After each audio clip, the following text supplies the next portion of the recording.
In the far reaches of the northern Cascades, where rivers carve through stone and trees stand older than memory, the wilderness remains untouched by civilization's hunger.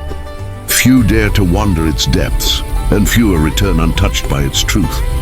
To the south, beyond the last line of pines, lies a different kingdom, one of glass towers, fast cars and cold ambition, a place where names carry weight and hearts are bartered away for status. Two worlds, both powerful, both unforgiving. This story begins on the fault line between them.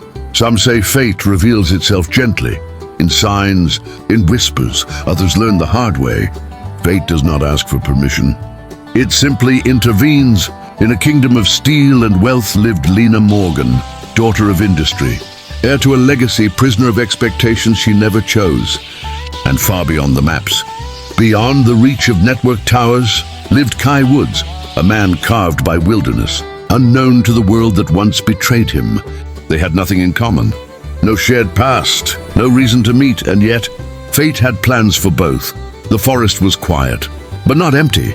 Sunlight filtered through tall pine trees, painting the leaves with gold. Birds sang in the distance, and a cold breeze whispered between the branches. But Emily Carter didn't hear any of it. All she could think about was how to get out. Emily was 20 years old. Her brown hair was tied in a ponytail. Her white jacket was smudged with dirt, and her grey leggings were scratched by branches.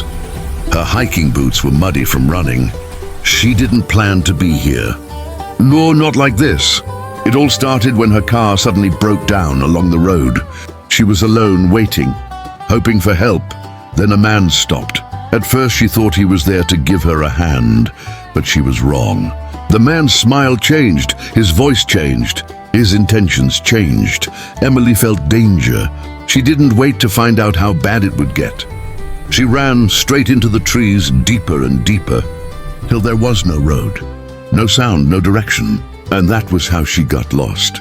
In the middle of the forest, with no idea which way to go, she kept wandering, stumbling through the forest, running without knowing why or where. Her breath was sharp, her heart racing, and fear pushed her deeper between the trees. At a small stream, she dropped to her knees and drank, hands shaking, water dripping down her jacket. But the moment she stood, she ran again, branches snapping, boots pounding the earth, until suddenly her foot caught on a fallen log. Emily flew forward and crashed to the ground.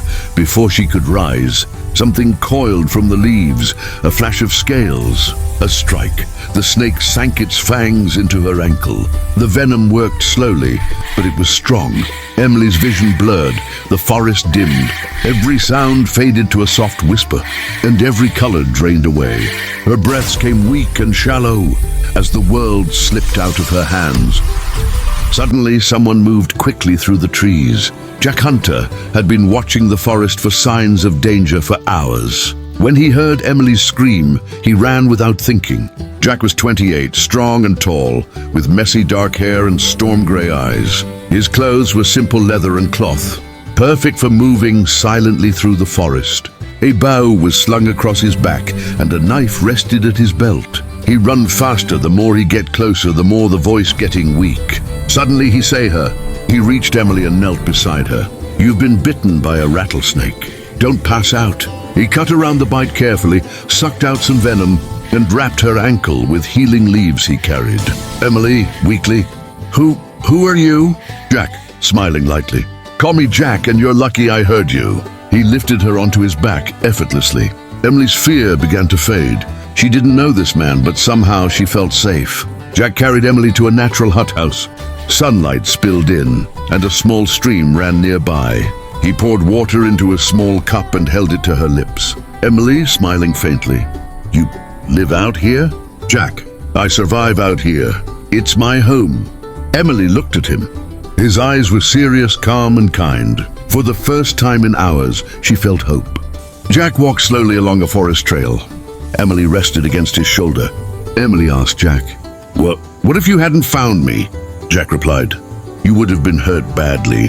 Or worse. Emily stared at him, unsure what he meant. The forest seemed alive, shadows dancing between the trees. The forest was beautiful, but it was dangerous, and Emily knew she would never forget the man who saved her. Finally, the forest opened. A rural highway stretched out, and Emily's white car was still parked by the roadside. Jack helped her sit down. Both stretch out their hands to stop upcoming car. A black SUV slowed, and a middle-aged couple leaned out. You look hurt. Do you need a ride? Emily looked at Jack. Her eyes were full of gratitude. Thank you for saving me. Jack nodding. Stay out of the forest. Emily got in the car. It drove away slowly. Jack watched until it disappeared behind a curve. Emily returned to her world of streets and lights, but part of her stayed in the forest, and she would never forget Jack Hunter, the man who served her life. Is this the beginning of a love story or a survival story? Find out in the next episode.